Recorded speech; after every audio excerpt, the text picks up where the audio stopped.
기도하겠습니다. 할렐루야. 감사로 제사를 드리는 자가 나를 영화롭게 하나니 그의 행위를 옳게 하는 자에게 내가 하나님의 구원을 보이리라. 아멘. 풍성한 가을에 이른 비와 늦은 비를 내리시고 우리를 먹이시고 입히시며 부족함이 없이 채워주시는 은혜에 감사드립니다. 오늘 특별히 추수감사주일로 드려지는 이 예배 가운데 주님의 이 은혜와 임재가 기름 붓듯 임하여 우리의 몸과 마음이 신령과 진정으로 드려지는 감사의 제사가 되게 하시고 특별히 부어주시는 모든 은혜에 온 마음과 정성을 다해 주님께 감사와 영광과 찬양을 올려오니 만물의 주 되신 아버지 하나님께서 홀로 영광 받으시옵소서. 말씀을 들을 때는 하나님의 뜻대로 살고자 늘 다짐하지만 순간순간 나의 열심과 뜻대로 살고 있는 모습이 드러날 때가 너무나도 많았음을 고백합니다. 하나님의 일을 한다고 하면서도 세상 일에 더 분주하며 이 땅의 것들을 쫓을 때가 많았음을 고백합니다. 이토록 연약한 저희들을 더욱 사랑하시는 주님, 이 시간 성령 하나님 임재하시어 우리의 모든 죄악을 버리고 주께로 돌이킬 수 있는 은혜를 허락하여 주시옵소서. 늘 주님과 교제하며 동행하는 삶이 되게 하옵소서. 아버지께서 저희에게 많은 것으로 주셨음에도 불구하고 그것에 만족하지 못하고 늘 더 큰 것을 구하며 욕심과 죄악 가운데 살았던 것을 이 시간 용서하여 주시고 우리를 불쌍히 여기사 우리의 부족함을 그리스도의 보혈로 정결케 하옵소서. 지금까지 지내온 것 모든 것이 주님의 은혜임을 고백합니다. 아무런 자격 없지만 도저히 받을 수 없지만 거저 주신 하나님의 은혜로 말미암아 이 시간도 은혜의 보좌 앞에 담대히 나올 수 있게 하신 주님을 찬양합니다. 지금 이 시간이 바로 은혜 받을 만한 때요. 때를 따라 돕는 은혜를 주심에 더욱 감사로 주님께 사랑을 표현하는 시간이 되게 하여 주시옵소서. 우리에게 열심히 일할 수 있는 건강을 주시고 물질 때문에 어려움 당하지 않도록 공급하시며 무엇보다도 우리는 연약하오니 어려운 문제와 고난 가운데 이길 수 있는 힘을 주시고 늘 시험에 들지 않도록 기도하는 삶이 되게 하여 주시옵소서. 주님의 피값으로 세우신 국제소망교회와 한국교회들을 붙들어 주셔서 이 시대에 죽어가는 많은 영혼들을 주께로 인도하게 하시고 모든 우상들이 무너지며 평안하여 든든히 서가며 부흥하는 꼭 필요한 교회가 되게 하여 주시옵소서. 이 시간 특별히 말씀을 증거하기 위해서 단위에 세우신 이기양 목사님께 능력을 더하여 주셔서 생명의 말씀이 선포될 때 우리가 알지 못하는 크고 비밀한 것을 알게 하시고 영적으로나 육적으로나 병든 자가 있다면 치유되고 회복되며 모든 문제가 해결되고 무엇보다도 하나님을 더욱 사랑하며 더 감사하며 주님의 음성 듣고 주님 만나는 시간 되게 하여 주시옵소서. 모든 영광과 감사를 주님께 올려드리며 예수 그리스도 이름으로 기도드립니다. 아멘. 추수감사절이기 때문에 우리 주일학교 어린아이들이 먼저 특송으로 하나님께 영광을 돌리겠습니다. 어린아이들 나오셔서 특송하세요. 나오시겠습니다. 박수로 환영합니다. 우리 힘차게 박수 부탁드리겠습니다. 너와 나의 모습이 예수님 닮아 너와 나의 모습이 예수님 닮아 하루 이틀 매일매일 지날 때마다 더 닮아가길 원해요.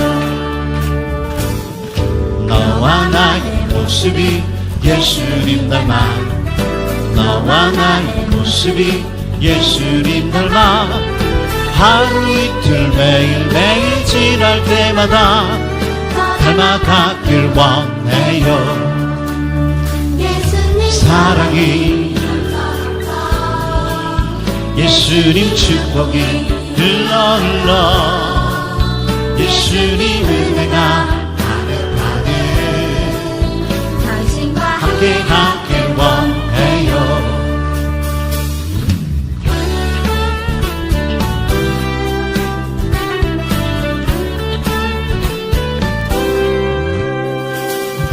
너와 나의 모습이 예수님 닮아 너와 나의 모습이 예수님 닮아 하루 이틀 매일매일 지날 때마다 더 닮아가길 원해요. 예수 너와 나의 나의 모습이 예수님 닮아 하루 이틀 매일매일 지날 때마다 너 닮아가길 원해요. 예수님 사랑이 예수님 축복이 흘러 예수님 은혜가 가득가득 당신과 함께 함께하길 원해요. 예수님 사랑이 예수님 축복이 흘러 예수님 은혜가 가득가득 당신과 함께하길 원해요. 당신과 함께하길 원해요. 당신과 함께하길 원해요. 자, 한 곡 더 있습니다.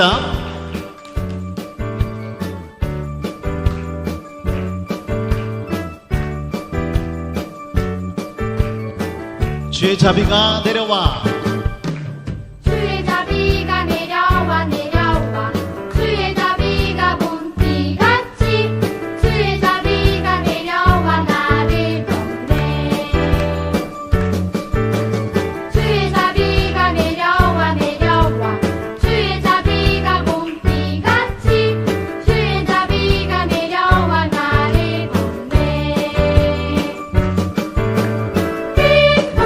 주의 자비하심과 또 주의 은혜로 또 나는 영원히 춤추리.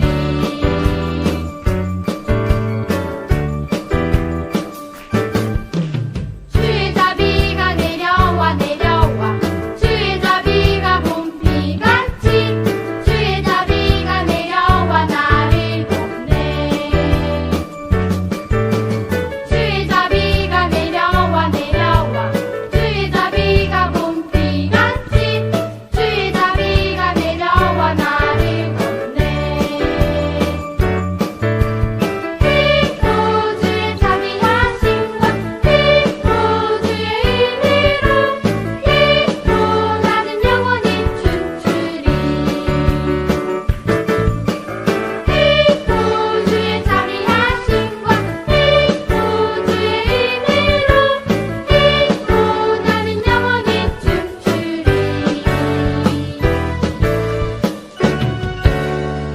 자, 우리 귀여운 친구들의 큰 박수 부탁드리겠습니다. 너무 잘했어요. 다시 한번 박수. 오늘은 추수감사절이기 때문에 특별한 순서를 또 하나 준비했습니다.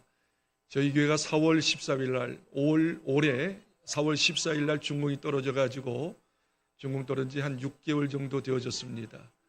그동안 하나님께서 저희 교회에 많은 은혜와 축복을 주셨는데 또 많은 사람들을 보내주셨는데 많은 사람들이 간증이 있습니다만 그중에 한 분을 제가 부탁을 했어요. 저희 교회 오셔서 은혜 받고 변화된 부분들을 한번 감사하면서 간증하라고. 그래서 고명구 집사님 나오셔서 한 5분 정도 스피치 간증을 해주시겠습니다. 우리 박수로 환영하겠습니다. 할렐루야. 아. 이 영광스러운 날 제가 이 자리에서 여러분들께 저의 지났던 얘기를 간증을 한다는 것이 놀라운 축복이고 은혜라고 생각합니다.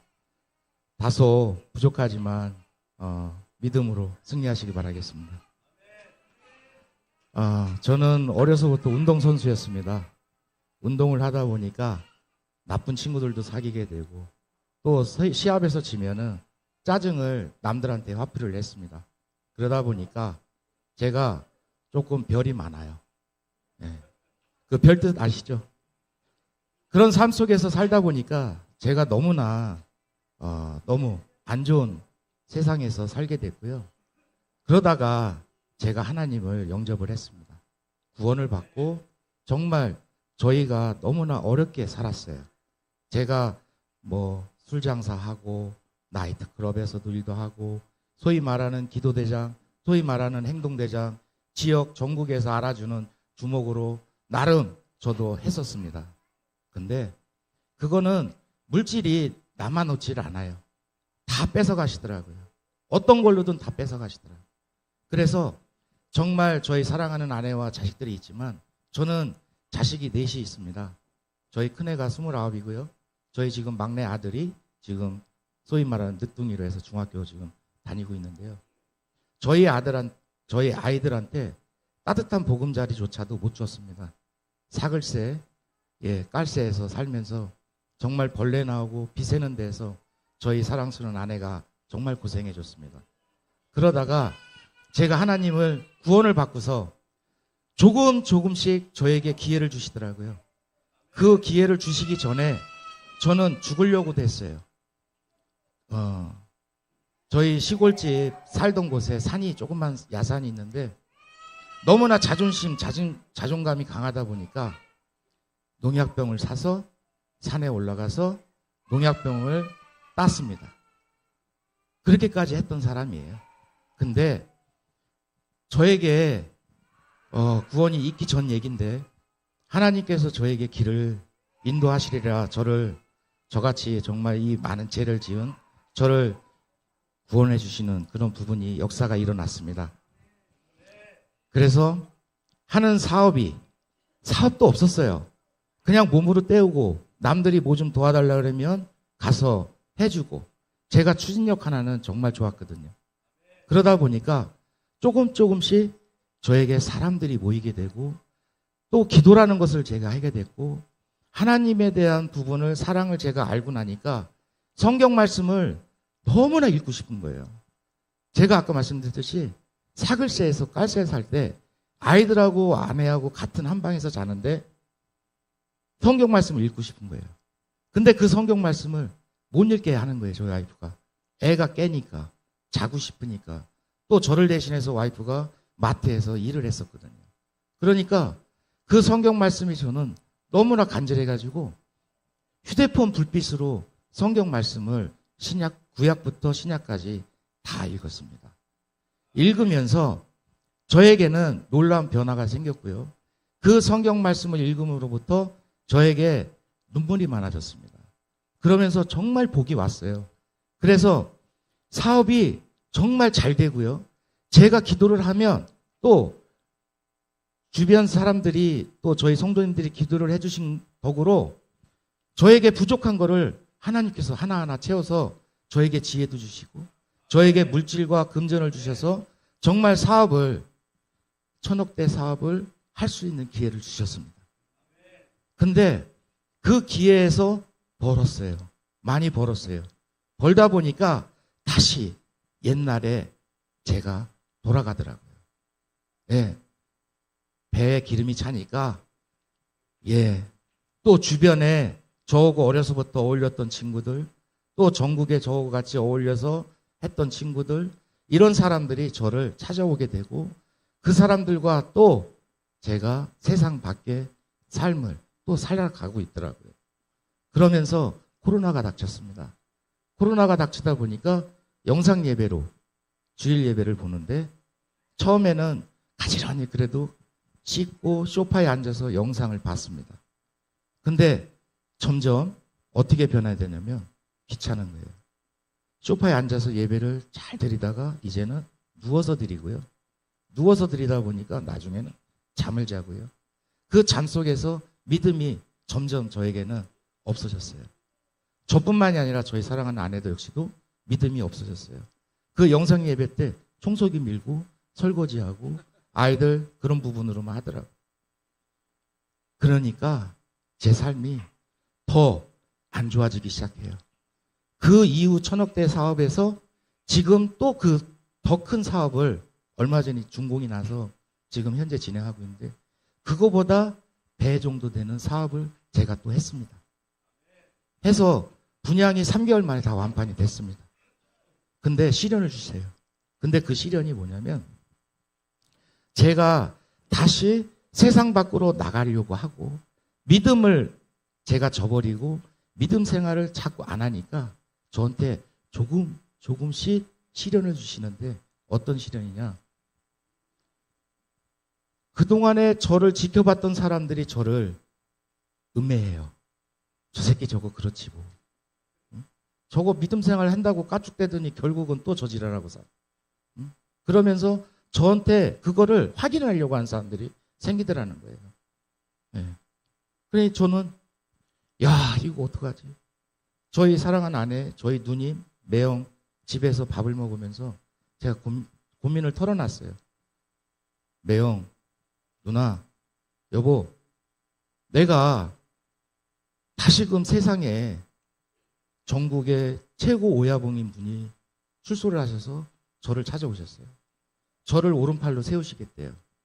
제가 그 사람들 덕을 솔직히 보긴 봤어요.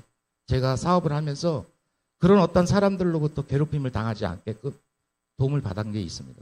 그러다 보니까 이 사람들이 저를 자꾸 다시금 끄집어내려고 하는 거예요. 저 고민 많이 했습니다. 그리고 저희 와이프 진짜 속 많이 탔을 거예요. 저희 또 가족들도 속이 많이 탔을 겁니다.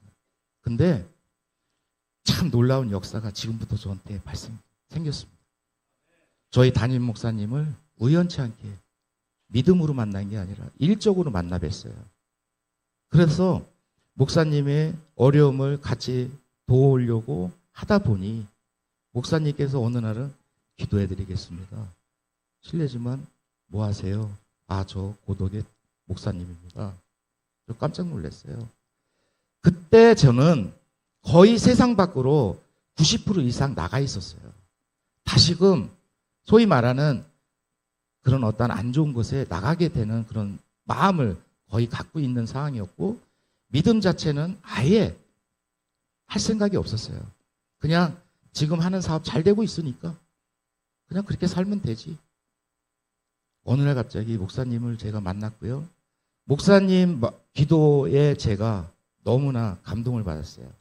아, 제가 성경 말씀을 그렇게 읽고 싶어서 제가 휴대폰 불빛으로 읽을 때 그 간절했던 그 마음이 다시 조금씩 생기더라고요.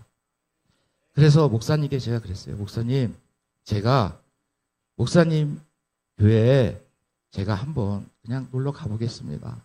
그냥 빈말로 했어요. 근데 어느 날 제가 계속 마음이 무겁고 꼭 가야겠어요. 목사님께 말씀도 안 드리고 주일 예배에 조용히 참석해서 저 뒷자리에 앉았어요. 근데 마침 목사님께서 시리즈로 설교 말씀을 하고 계실 때였어요. 그 설교 말씀을 두 번째 말씀을 하실 때인데 그때 제가 설교 말씀을 듣고 너무나 많은 회개를 했고 그냥 눈물이 그렇게 흘리더라고요. 그 다음 주일날 또 왔어요. 또 감사한 거예요. 또 저한테 제가 그간에 잊고 살았던 것을 다시 회개를 할 수 있게끔 목사님 말씀을 통해서 제가 믿음이 다시 간절함이 생겼습니다. 저희 와이프를 오셨어요. 여보, 우리 교회 갑시다. 아, 나 안 가. 갑시다. 나 안 가. 나 다시 예전처럼 열심히 믿음 생활하고 다시 어긋나지 않고 살을게. 저희 와이프하고 아이들은요, 제가 너무나 집에서 무서운 아빠, 무서운 남편, 그랬어요. 심지어 아이들, 제가 창피한 얘기인데, 아이들한테 제가 정말 미안해, 아이들아. 너무 몹쓸 짓을 많이 했습니다. 화가 치유물로 올리니까, 뭐, 집에 선풍기 있으면 그냥 집어 던지고, 아이들 뭐 머리를 훅휙 날아다니고, 심지어 정말 제가 하지 말아야 될 짓까지 했어요. 소위 말하는 연장이라고 하죠. 그 영화에 보면 하얀 거 이렇게 나오잖아요. 회 먹을 때 쓰는 거. 그런 칼을 제가 집에서 아이들과 와이프한테도 제가 겨눴어요. 제가 그 정도 나쁜 놈이었어요. 그걸 누구보다도 아니까 와이프가 따라 나왔어요. 교회를. 다시금 열심히 산다고 하니까 따라 나왔어요. 따라 나와서 와이프 역시도 목사님 설교 말씀을 듣고 첫날부터 저 사람이 10년을 교회를 다녔는데요. 단 한 번도 교회에서 새신자 교육서부터 해가지고 단 한 번도 기도를 해본 적도 없고 앞에 나와서 특송을 해본 적도 없고 교회 모임 활동도 해본 적이 없는 사람이에요. 근데 이곳 국제소망교회에 와서 목사님 설교 말씀을 듣고 저희 가정이 변화돼서 지금은 교육 열심히 받고 열심히 하나님 말씀대로 살려고 노력하는 가정입니다. 축복해 주십시오. 제가 이번 11월 13일 날 필리핀에 출장을 가기로 원래 돼 있었어요. 출장을 가기로 돼 있었는데 목사님께서 늦은 비 새벽 특별 기도회를 하니까 참석하십시오. 그 말씀 듣고 저는 항상 목사님 말씀대로 순종하고 살려고 하고 있거든요. 그게 곧 하나님 말씀이니까요. 아멘 했습니다. 날짜를 보니까 겹쳐요. 어떻게 해요? 핑계 댔습니다. 근데 저 혼자 가는 출장이 아니라 공무원들하고 같이 가는 출장이었어요. 핑계 댔어요. 물론 티켓도 조금 늦게 잡혔다고는 했는데 제가 취소를 했어요. 강하게 취소를 했는데 이 사람들이 그 취소 자체에서 저한테 뭐라고 그러냐면 그까지 믿음 때문에 교회 가는 것 때문에 일을 놓치면 되겠느냐. 당신 하나 때문에 모든 스케줄이 다 깨지면 우리도 문제고 시 자체도 문제가 되고 그쪽에서 현재 협의해서 기다리고 있는 사업 파트너까지도 문제가 될 수 있으니 갑시다. 저는 못 갑니다. 끝까지 저는 못 갑니다. 제 마음이 가서도 일이 안 될 것 같은 거예요. 목사님과 제가 약속을 했고 또 하나님과 제가 약속을 했는데 그 약속을 어기고 제가 돈을 벌러 해외 출장을 가도 일이 안 될 것 같은 거예요. 그래서 제가 미뤘어요. 결국은 미뤘어요. 근데 그날 그 주부터 제가 몹시 아프기 시작하더라고요. 그리고 사람으로부터 자꾸 시험을 들게 만들더라고요. 제가 성격이 굉장히 좀 급해요. 욱하는 성격이 있고요. 자꾸 사람들이 저를 시기하고 저를 놀리고 또 일적으로 저를 힘들게 하고 하물며 직원이 갑자기 그만둔대요. 일 잘하던 직원이 갑자기 그만둔대요. 그 직원이 나가면 저희 회계 지금 정산하고 있는 그 부분 자체가 다 스톱이 돼요. 그러면 저한테 굉장히 큰 시련이 또 오거든요. 갑자기 막 일이 그렇게 안 돼요. 막 이상하게 꼬여요. 네. 그러면서 몸이 계속 아픈 거예요. 네. 그리고 또 저한테 새로운 일이 또 왔어요. 반갑게도. 너무 큰 일이 또 왔어요. 그 일이 왔는데 이 사람이 당장 계약할 것처럼 하더니 막상 모든 걸 다 제가 다 오픈하고 확인시켜주고 또 하다 보니까 이 사람이 계약을 또 미뤄요. 그 중간에 소개하신 분도 믿음 생활 시작하신 지 얼마 안 되신 분인데 다른 교회에 계신 분인데 그분한테 제가 짜증 아닌 짜증을 막 낸 거예요. 에? 사람이 말이야 어떻게 그렇게 바뀔 수 있고 에? 진짜 엑셀스 막 이래요 하면서 제가 또 이제 막 제 분에 못 이겨가지고 자존심이 막 상하고 내가 그냥 뒤통수 맞은 느낌 막 당한 느낌 막 이러다 보니까 지체할 수가 없는 거예요. 네. 월요일 날 새벽 기도를 가야 되는데 일요일 날 주일 예배에 와서 은혜 받고 돌아갔는데도 불구하고 막 나 새벽 기도 못 나갈 것 같아. 몸이. 근데 다행히 제 아내가 새벽 기도를 준비를 하더라고요. 따라 나왔어요. 따라 나와서 새벽 기도에 참석을 해서 목사님 설교 말씀 듣고 열심히 기도를 했습니다. 기도를 하고 목사님께도 말씀드렸어요. 목사님 저는 이 기간 다 못 지킬 것 같아요. 100% 개근 못할 것 같습니다. 중간에 빠질 것 같기도 하고요. 예. 근데 자꾸 제 마음은 100% 참석을 해야 되겠다는 생각이 첫날 생기기 시작했습니다. 내가 무슨 일이 있어도 내 몸이 아무리 아파 내가 죽더라도 교회에 가서 하나님 붙잡고 기도하다가 내가 쓰러질 때를 쓰러지겠다. 사실 제가 입술도 다 붙고요. 입 안에 다 헐고요. 온몸이 누구한테 맞은 거 마냥 사실 변명도 없어요. 그냥 아픈 거예요. 그래서 파스를요. 제가 자다가 와이프 깨기 뭐해서 혼자 파스 팔리 제가 좀 짧잖아요. 몸이 좀 이게 좀 비대해서 팔이 안 닿아요. 그러다 보니까 파스를 진짜 갱신히 붙이고 그렇게 잠들고 그러면서도 교회에 왔는데 마지막 시련을 또 준 게 뭐냐면 와이프가 3일째 저녁에 새벽기도 와서 그렇게 둘이 같이 눈물을 흘리며 회개를 하고 기도를 했는데 저녁에 나갔다 와갖고 또 저를 좀 뭐랄까요, 좀 안 좋은 말로 제 자존심을 건드리는 거예요. 굉장히. 제 아이들이 있어서 제가 말은 좀 못하겠고요. 저를 막 무시하는 것 같고 밥을 먹는데요. 그렇게 이쁜 제 와이프가 갑자기 그냥 이상하게 보이는 거예요. 예? 밥 먹다 말고 제가 또 옛날 습관이 또 나온 거예요. 숟가락, 젓가락 다 집어던지고요.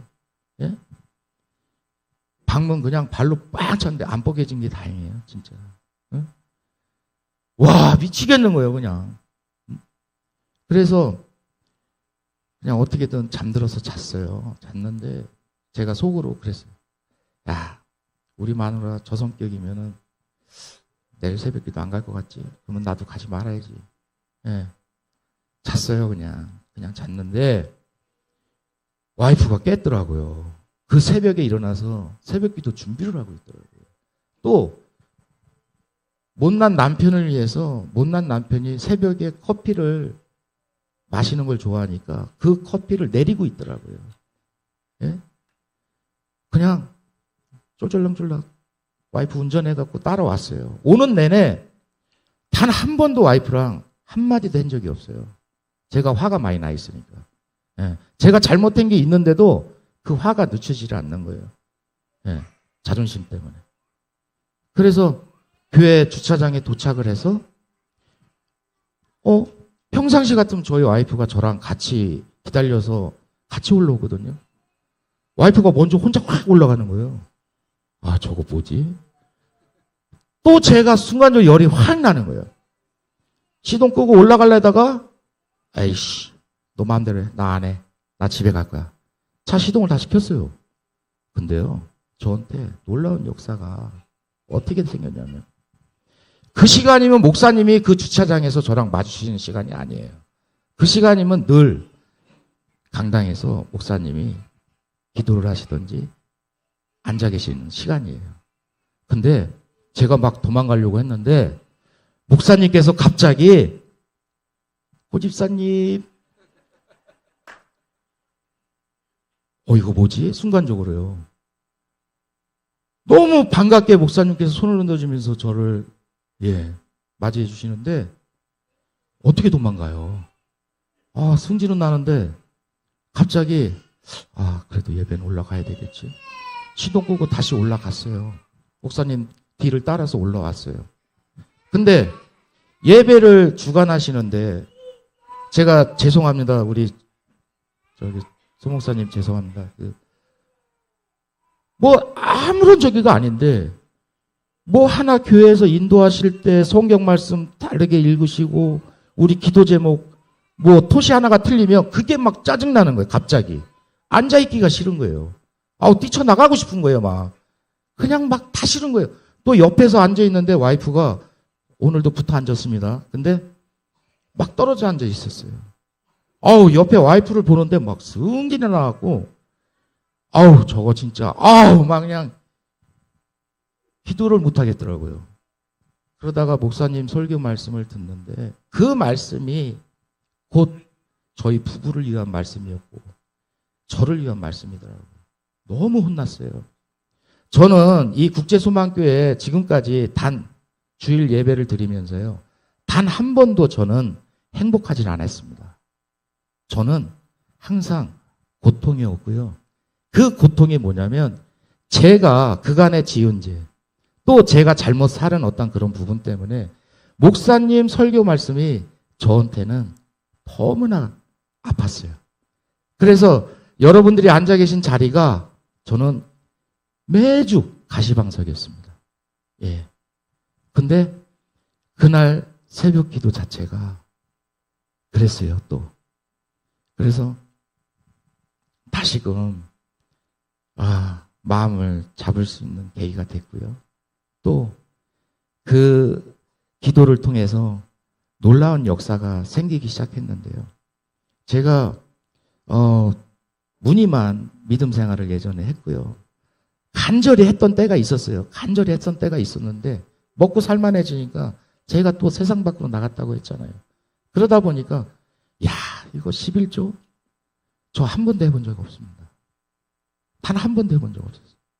근데 믿음 생활을 하면서 새벽 기도를 나오면서 야, 11조라는 것을 제가 하게 되더라고요.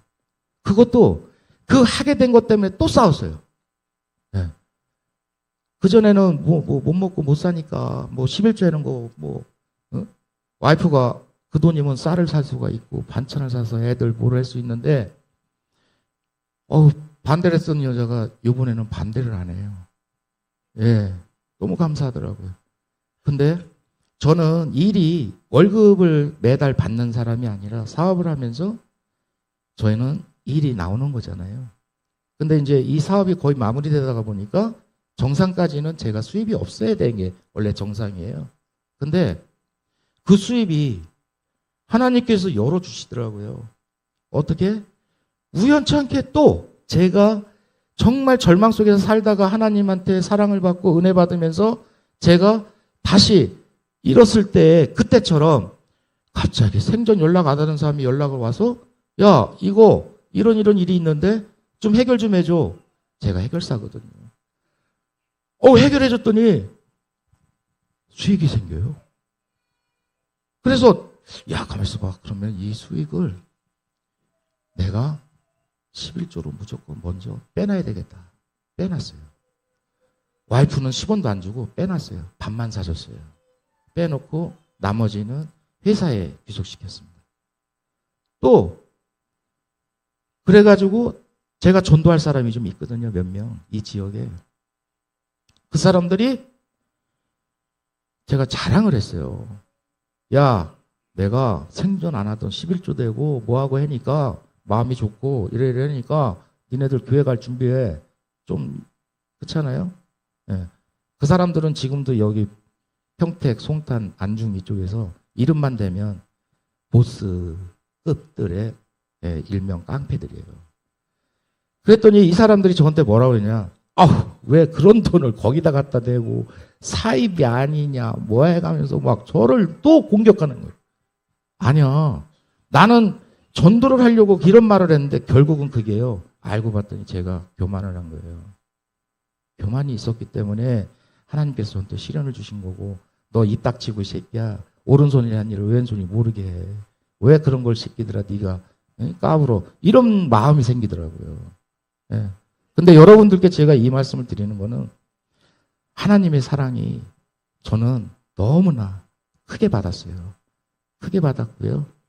또 믿음 역시 아직까지 여기에 계신 분들보다 제가 많이 부족하나마 그래도 믿음으로 살려고 노력하고 있고요.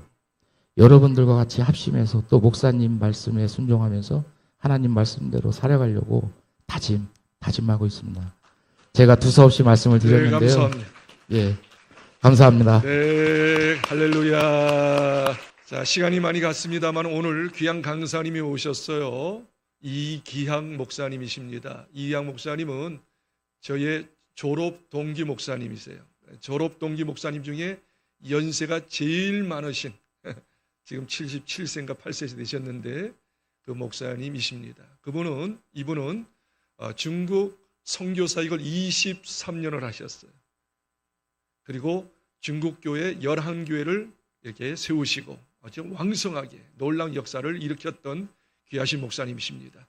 우리 이기양 목사님 시간이 많이 갔지만 잠깐의 감사의 말씀을 들을 때 큰 은혜 받으시기 바랍니다. 자, 오른손 들고 할렐루야 환영합니다. 할렐루야. 내가 오늘 세 가지를 은혜를 받고 가서 제 말씀보다도 세 가지 은혜를 받았어요. 첫째, 이 앞에 나서 이 아이들이 율동을 하는데 어떤 아이는 율동과 상관없어. 구경한 사람 상관없어. 선생님 상관없어. 오로지 내가 좋아하는 과일에만 관심이 있어. 왜? 부끄러운지도 몰라. 체면도 없어. 그냥 오로지 관심은 그냥 과일이야. 이걸 가만히 보면서 이걸 영적으로 이걸 대입을 시키면 세상이 어떻게 돌아가더라도 오직 내 관심은 예수님. 딱 이걸 어린애기한테 오늘 배운 거예요. 기가 막힌 은혜 아닙니까? 저놈은 왜 저렇게 버르장머리를 저런가? 버르장머리 없는 게 아니라 오직 가는 그것밖에 관심이 없는 거야. 오직 여러분의 관심은 예수여야만 됩니다. 네, 두 번째, 아이가 두 번이나 울고 나갔어요. 아이가 우리가 울지 못하니까 울으라는 식으로 우리에게 조언을 주지 않나 생각을 해봅니다. 저 아이처럼 울면서 하나님 앞에 기도해 본 적이 여기 있는 몇 번이나 되십니까? 우리 손을 놓고 가슴에 손을 놓고 반성해야 됩니다. 저 아이처럼 울어야 됩니다. 하나님에게 더 가까이 가고 싶어서 울어야 됩니다. 세 번째 은혜가 되는 것은 방금 우리 고집사님. 이제 큰일 났습니다. 고집사님 이제. 여기 만인들 앞에서 이렇게 공개적으로 신앙 고백을 했으니 이후에 이제 모든 사람들이 고집사님을 눈을 여기서 눈을 씻으면서 계속 볼 것입니다. 어떻게 하나? 이 책임을 어떻게 감당해야 할지. 신앙생활에는 두 종류가 있습니다. 하나는 내가 하는 신앙생활이 있습니다. 비록 내가 신앙생활을 하지만 성경 읽고 기도하고 찬양하고 교회 봉사하고 직분 가지고 다 합니다. 그 다음에 두 번째는 하나님이 원하는 신앙생활이 있습니다. 똑같습니다. 성경 읽고 기도하고 찬양하고 감사하고 헌신하고 직분 가지고 다 활동합니다. 구분이 안 됩니다. 근데 어디서 분리되냐? 가을에 가서 타작마당에서 타작해보면 쭉저기가 나옵니다. 내가 여러분에게 한 가지 묻고 싶습니다.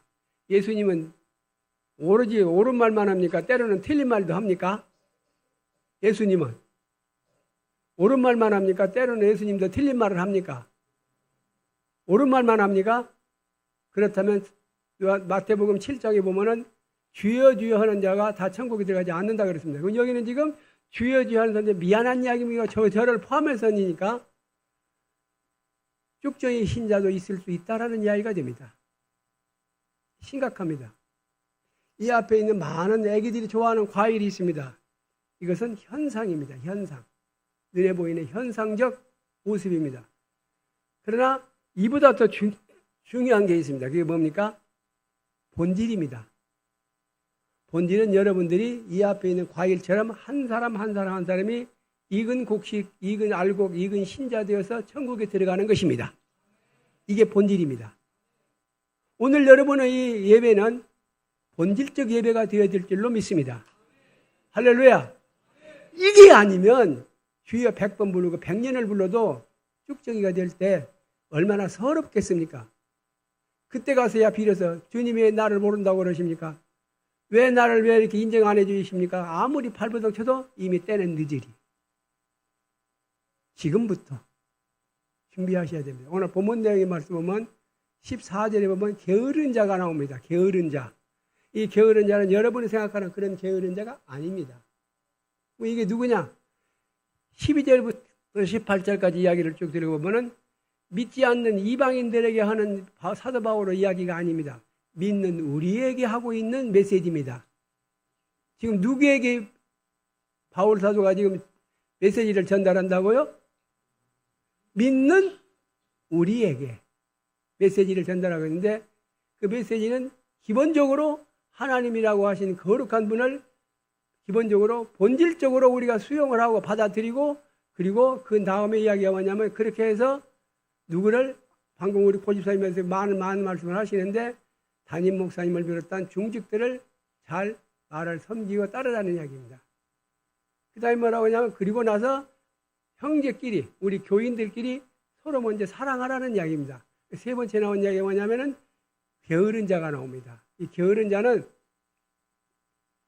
육체적으로 게으른 자가 되기도 하고 그 말에도 하지만 그 말은 좀 차원이 다릅니다. 이 게으른 자라는 것은 이 동네 말고 저 동네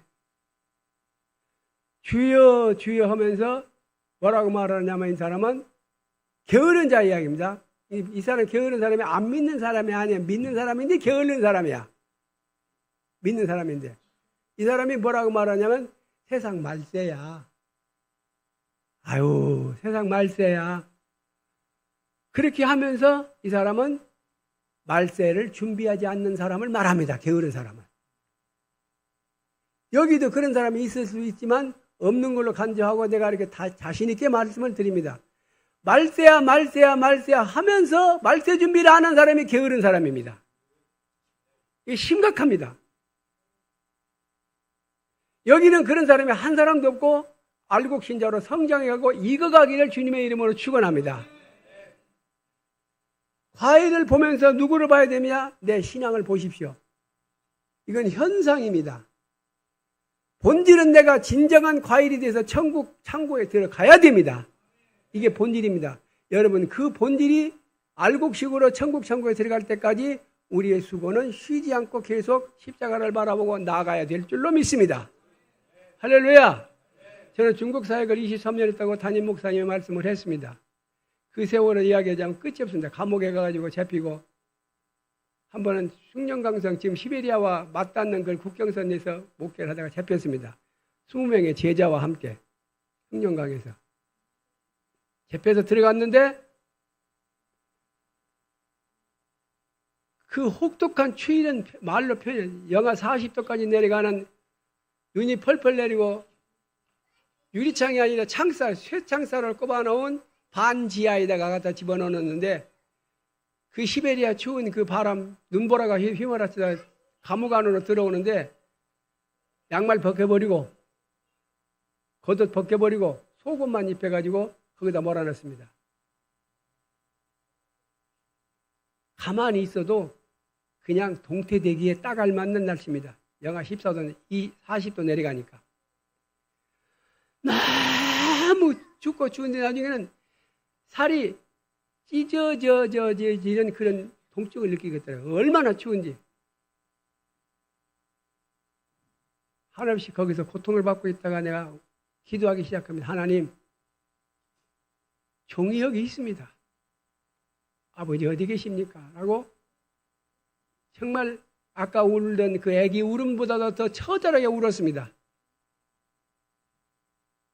그때 내 마음속 깊은 내면에서 이런 소리가 들립니다. 중국에서 제 이름은 가명으로 썼습니다. 지금 제가 여러분에게 나눠드린 팜플에서 나눠드린 이기학이라는 이름은 우리의 부모님이 지어주신 이름이고 하나님이 지어주신 이름은 이기도입니다. 이제 중국에 있는 수많은 제자들이나 교인들이나 아는 사람들은 나를 이기도로 알고 있습니다. 학자를 도자로 바꾼 것 뿐인데 하나님 너무 춥습니다. 왼발로 시멘트 바닥에다 갖다 내 패대기를 쳐놨으니까 옷 다 벗기고 속옷만 입혀놨습니다. 하나님 너무 힘듭니다. 아버지 너무 괴롭습니다. 라고 울고 있었습니다. 그때 내 마음속에 미세한 소리가 들리기 시작합니다. 기도야, 기도야, 기도야. 3번이 내 음성이 들려요. 내 속에 들려요. 기도야, 나도 여기 있다. 나도 여기 있다라는 소리에 가슴이 뜨거운 것이 울컥 올라옵니다. 아, 내가 이 추운 간방에 나 혼자 있는 줄 알았는데 여기에 하나님이 함께하고 있다라는 그 음성을 듣는 순간 아, 나 혼자가 아니구나. 지금도 이 말씀을 할 수밖에 없는데 수없이 이 말씀을 수많은 사람들이 했지만 할 때마다 내 목이 굵어갑니다. 눈물 납니다. 기도야, 나도 여기 있다. 오늘 사랑하는 여러분, 내가 사랑하는 형제여 자매여 여러분, 제가 듣는 이 음성을 여러분도 듣기를 주님의 이름으로 축원합니다. 기도야, 내가 여기 있다. 나도 여기 있다. 너 혼자 있는 게 아니다라고 하면서 위로해 주신 그 추운 갈망에까지 오셔서 나를 위로해 주신 하나님. 그 하나님을 여러분은 사랑하시면서 알곡식으로 익어가기를 주님의 이름으로 축원합니다. 2017년에 마지막으로 교회를 개척하고 2018년 봄에 제가 한국으로 나옵니다. 나와가지고 다시 들어가려고 준비하다가 교통사고가 나가지고 뇌진탕을 일으켜가지고 순치양병원에 입원을 합니다. 3개월 동안 들어갔다 나갔다 한 2번 했더니 회복될 수 있는 기간이 한 3, 4년 걸린대요. 전문가 의사 이야기를 뇌진탕을 했기 때문에 다행히 하나님 은혜로 여러분 앞에 서 있는 이 모습 정상적인 뇌가 활동을 했지만 그다 가끔 가다 까막거려요. 뇌진탕이 되어버렸기 때문에. 그걸 회복하는 시간이 좀 필요해서 그래서 회복할 수 있는 시간을 하다 보니까 2019년이 됐어요. 2019년이 돼가지고 이제는 들어가야겠다고 준비하는데 코로나가 와버렸어요. 결국은 못 들어가고 말았는데 들어갔더라도 저는 감옥에 갔든지 아니면 추방당했든지 둘 중에 하나였을 것입니다. 중국의 시진핑에 의해서 다 쫓겨났어요. 지금 중국의 선교사가 없어요.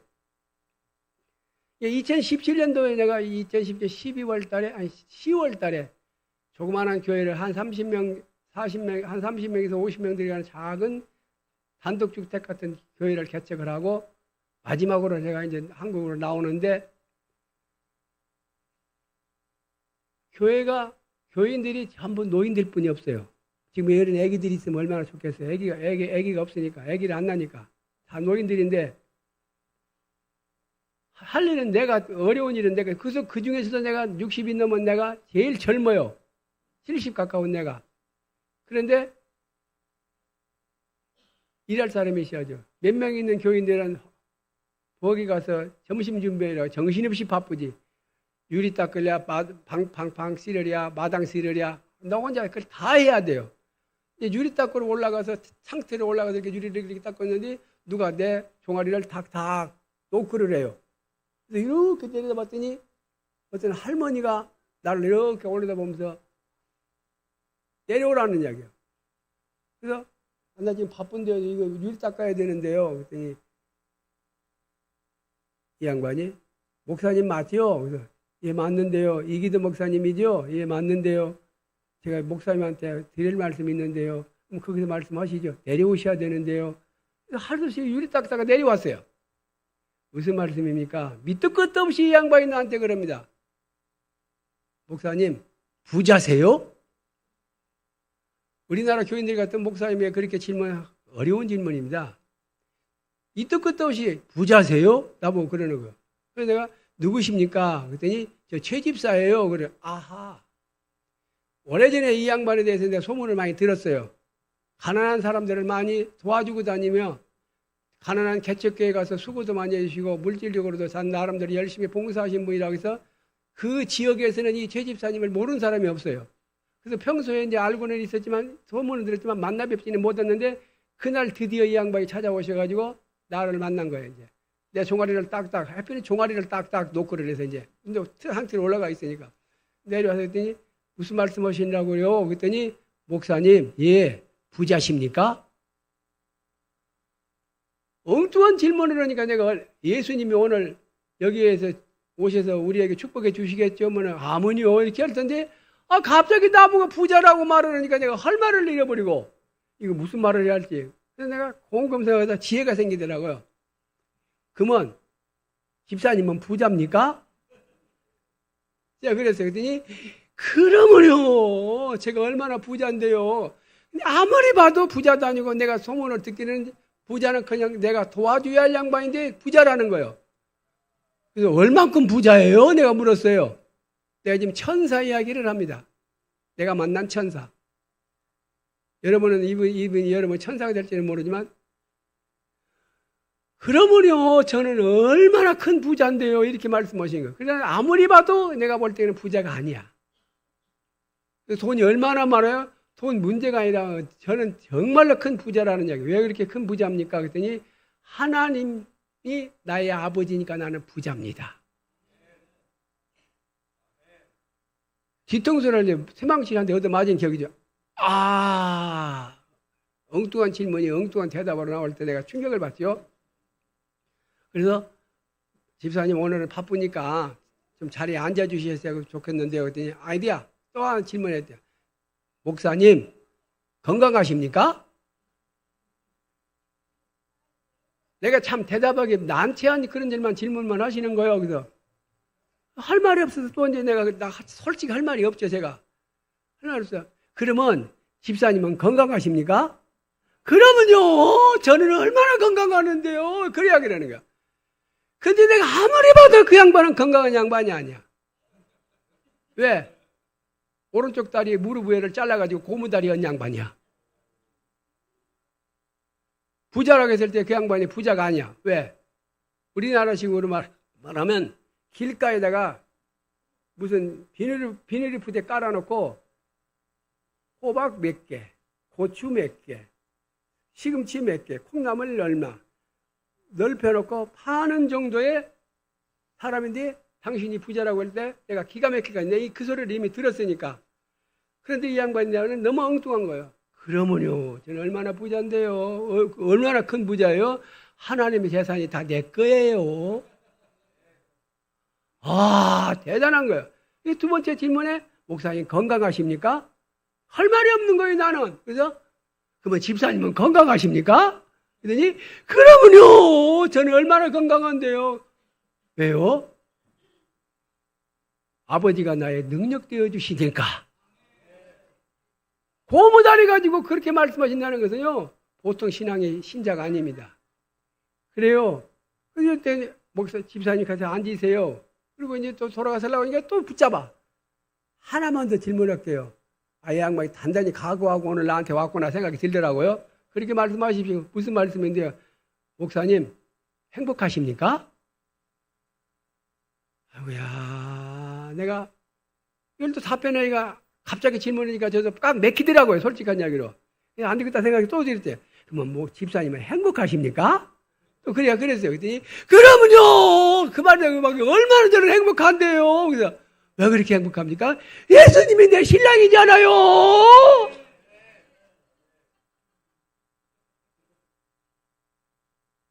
아, 내가 3번에 망치를 얻어 터지고 나니까 정신이 아찔하더라고요. 저는 그분을 내가 만난 천사라고 저는 생각합니다.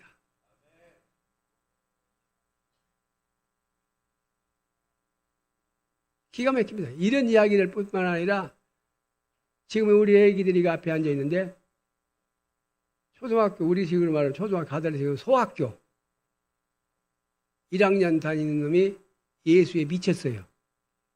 1학년 다니는 놈이. 내가 나가는 교회에서 우리 목사님 다녀오시다가 근데 용정 그 윤동주 시인이 사는 그 동네 용정에서 초등학교 다니는 놈이 1학년 다니는데 그 놈이 예수를 너무 열심히 믿어가지고 학교 가가지고 애들한테 막 전도하는 거예요. 예수 믿으라고.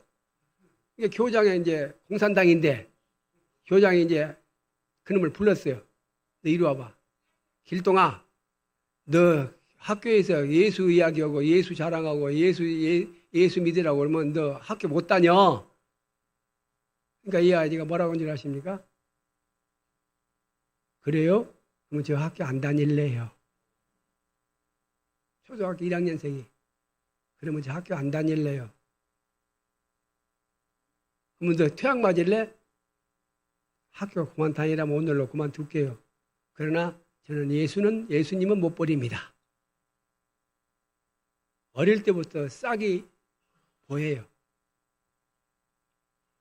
싹이 보여. 나이가 많이 먹었다고 어른이 아닙니다.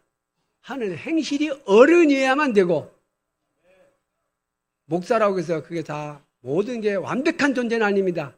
하는 행동이 목사여야만 됩니다. 하는 행동이 교인이어야 되고 성도여야만 됩니다.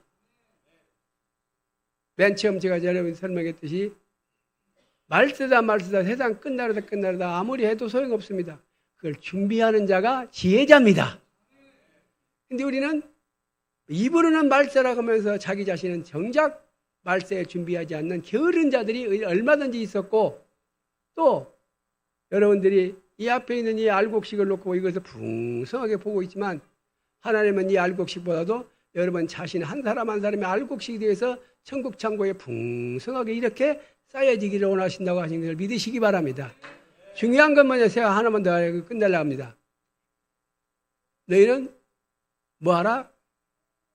하나님께서 쉬지 말고 기도하라. 범사에 감사하라. 항상 기뻐하라. 쉬지 말고 기도하라. 범사에 감사하라. 항상이라는 말에 관심을 가지시기 바랍니다. 항상 기뻐하라. 이 말은 슬플 때도 괴로울 때도 힘들 때도 어려울 때도 기쁠 때도 아플 때도 병원에 입원할 때도 나같이 뇌진탕을 당했을 때도 기뻐하라.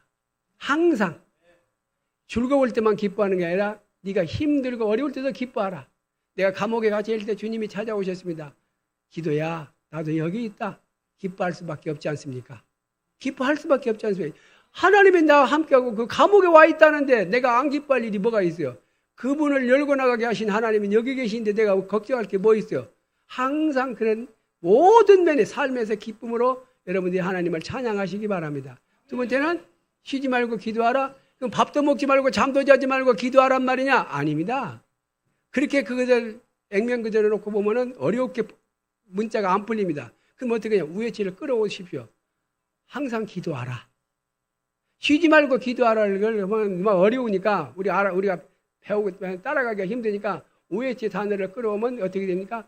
쉬지 말고 기도하를 항상 기도하라. 항상 기도하는 슬플 때도 어려울 때도 괴로울 때도 모든 면에서 항상 기도할 수 있는 여러분이 되실 때에 그 기도는 우리에게서 이루어지게 될 줄로 믿습니다.